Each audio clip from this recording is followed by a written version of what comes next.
Ассаламу алейкум. Бұл видеода біз телефондан тест түзгенді үйренеміз. Тест түзіш үшін бірінші біз телефонға Forms App деген программаны жүктеп алышыбыз керек. Onun үшін біз Play Marketке кіреміз. Андан ушул жерден іздеу таласынан біз жазабыз программатын.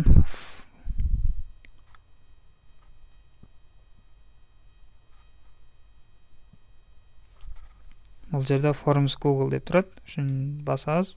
Басқанда бізде біріншісін алабыз. Forms App деген бұл ушул Google сайтының приложениясы болып есептеледі. Бұны менде бар, установка қылып алғам, ошол себептен азыр менде обновить деп чыкты. Ушул жерде установить басасыңар. Бүткөндөн кийин биздин телефонго бұл Forms App түшөт. Түшкөндө башында bir настройкасы болот, ошону кылып аласыздар.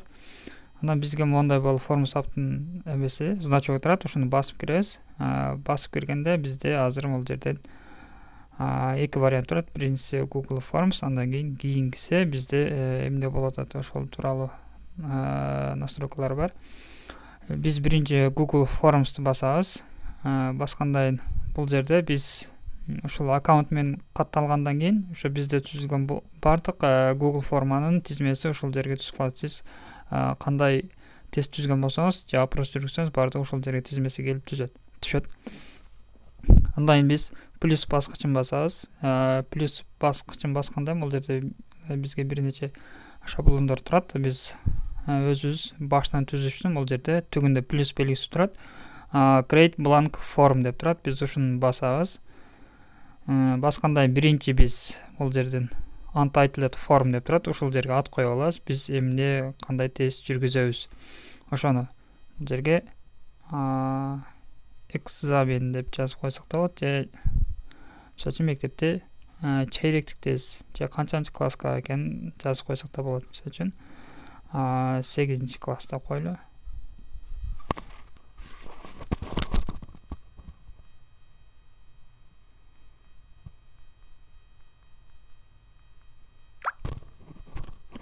Сегизинчи класс информатикада койгон. Бул жерге description дейт. Ушул жерге биз тест тууралуу кичине маалымат берип, түшүндүрмө жазып койсок болот. Эгер каалабасак, бул жерге жазыш шарт эмес. Биз бүттүк.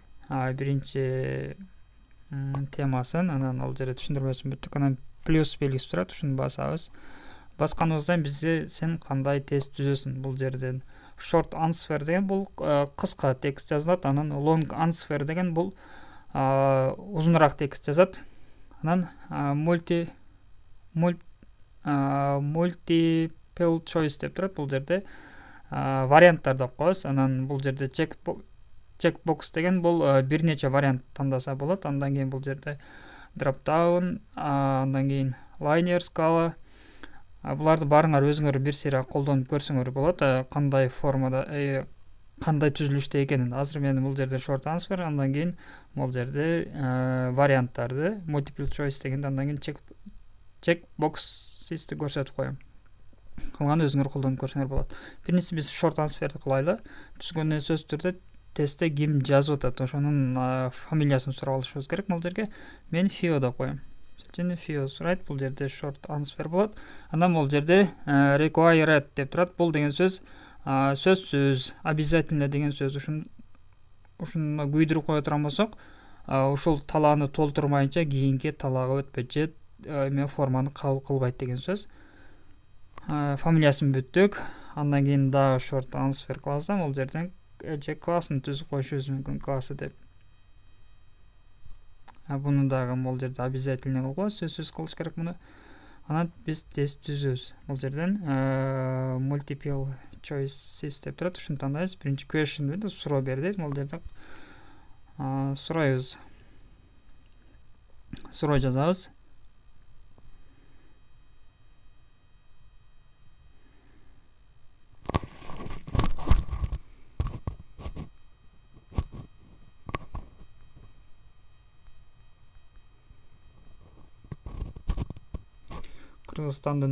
Кыргыз Республикасынын президенти дедик. Андан кийин бул жерде биз edit option деп турат. Ушуну басабыз. Басканда бизге мондой түшөт. Анан ушул жерге биз жазабыз. Үчүн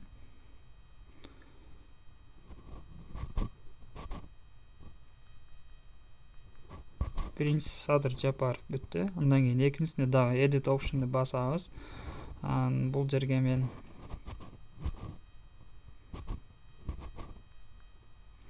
экинчисинде Путин дедим, үчүнчүсүнө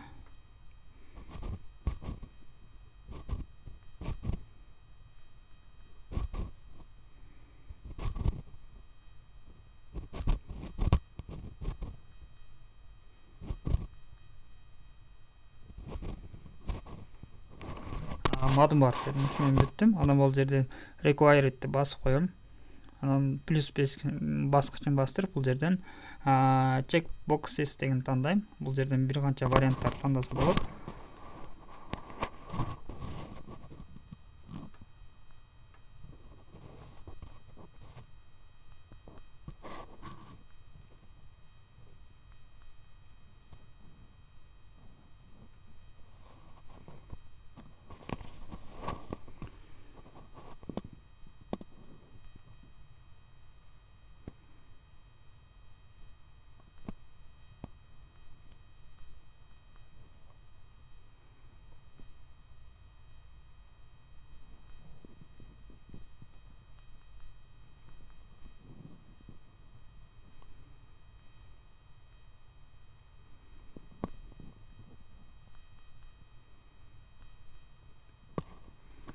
Ушул жерден токтотуп берейин, көп убакыт албайын.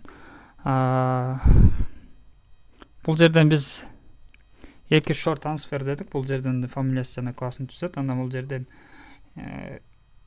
биринчисинде бул жерде бирөөнү тандайт, андан экинчисинде бир канчаны тандаса боло берет. Буну дагы сөзсүз түрдө деп коеюн. Биз бүттүк. Бүткөндөн кийин бул жерде submit деген баскыч турат, жогору жакта оң бурчта турат. Ушуну басабыз. Submit. Басканыбыздан бизге мондай келип турат да настройкалары. Биринчиси collect email адрес деп. Эгерде ошол тапшырган адамдардын email адреси сизге керек боло турган болсо, ушул жерге пичканы коюп коесуз да. Бул себептен да кайсыл бул эме тапшырып аткан адамдардын сөзсүз түрдө эмесин сурайт. Email адресин киришин сурайт. Бул деген сөз сиз ошол кирген адамдардын email адресин сурап аласыз да. Бул жерден show summary деген бул жерде жанагылардын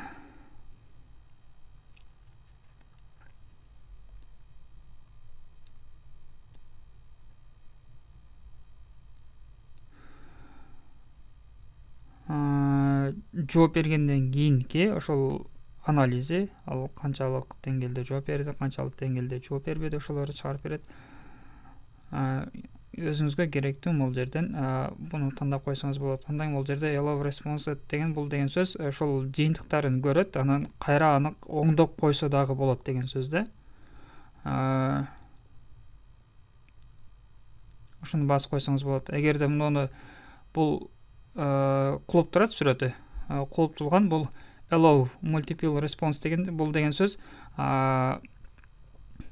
колдонуучу бир эле жолу жөнөтө алат да. Болду, башка жөнөтө албайт. Ушундайларды коюп койсок болот. Бирок көбүнчө муну керек эмес. Аны муну деле алып койсок деле боло берет. Бирок буну коюп койгонубуз жакшыраак болот. Андан кийин көбүнчө муну койбосок деле болот. Себептен кээ бири ушул жерден өтө албай калат да. Ошол себептен буну коюшту керек эмес. Бир жолу тапшырат, андан кийин бул жыйынтыгын көрө алат.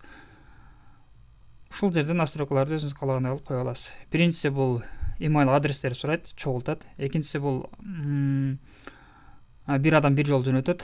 Экинчиси бул эме жөнөткөн жоопторун көрөт, жана аны кийин өзгөртүп койсо да болот эгер ката экенин билсе. Андан кийинкиси бул жерде ал жерде болгон маалыматтарды толук окуй алат деген сөз. Ушул настройкаларды коюп туруп, кайра жөнөтөсүз.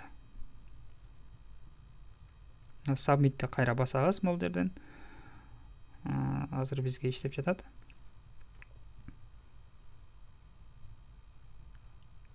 Болду, бул жерден түгүндө соц тармактар турат. WhatsApp аркылуу жөнөтсөңүз болот, Facebook, Twitter жана башкалар. Же болбосо ушул жерден copy link дегенди аласыз. Бул шилтемени копия аласыз, WhatsApp'тан, Telegram'дан каалаган жерден вставить этип коюп жөнөтө бересиз. Азыр мен көрөйүн, себептен бул кандай болду. Бул жерде view form деген бар. Ушуну басып кирем.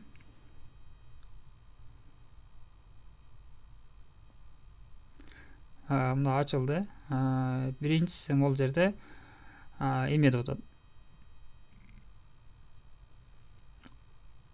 Почта турат. Бул почтаны алды. Андан биринчи FIO деп турат. Мында кызыл жам турат го. FIO деп чекесине бул деген сөз сөзсүз түрдө дегенди билдирет. Фамилия жазылат бул жерге. Бул жерге класс жазылат. 8. Андан жооп берет. КРНын президенти бул жерде бирөөнү белгилейбиз. Бул жерде кийинкисинде экөөнү белгилейбиз. Эми биз отправить дегенди басабыз. Бул жерде отправить еще один деп турат. Ушуну басып туруп, кайра биз жөнөтсөк боло берет. Анан ушундай боло бербеш үчүн жанагы жердеги 4 настройканы биз кайра коюп коюшубуз керек. Кайра артка кайтам. Бул жерге мен түзгөн келип түштү. Мынакей 8 класс информатика деп турат. Биринчиси бул жерде түгүндө бир респонс деп турат. Бир жооп берди. Ушу биринчини басып кирем. Басып киргенден бул жерден биринчи статус азыр активный болуп турат. Кайра бул жерде силерге суроосу кандайдыр өзгөртүүлөр киргизиш керек болсо edit from'ду басып туруп, edit'ти басабыз. Бул жерден суроону кошсок болот. Кээ бирки жакпаган суроолор болсо, кайра аларды биз алып койсок болот. Бул жерде бизде мисалы үчүн классы керек эмес болсо, бул жерде орунан сүрөт турат. Ушуну баса турган болсок, нол өчөт. Кайра сакталып калат. Ушул жерден оңдоп кайра түзөсөк болот edit'тен. Андан кийин бул жерден биз view response деп турат. Бул жерде жоопторду көрөбүз. Ким кандай жөнөттү дегенде. Анан бул нерсени кайра биз өзүбүз алсак болот. Биринчисинде summary бул жерде жыйынтыгы чыгат. Жалпы жыйынтык. Канча адам тапшырган болсо, ошонун бардыгы жыйынтыгы ушул жерге чыгат. Сага көрсөтпөй атат, мына жыйынтыгы.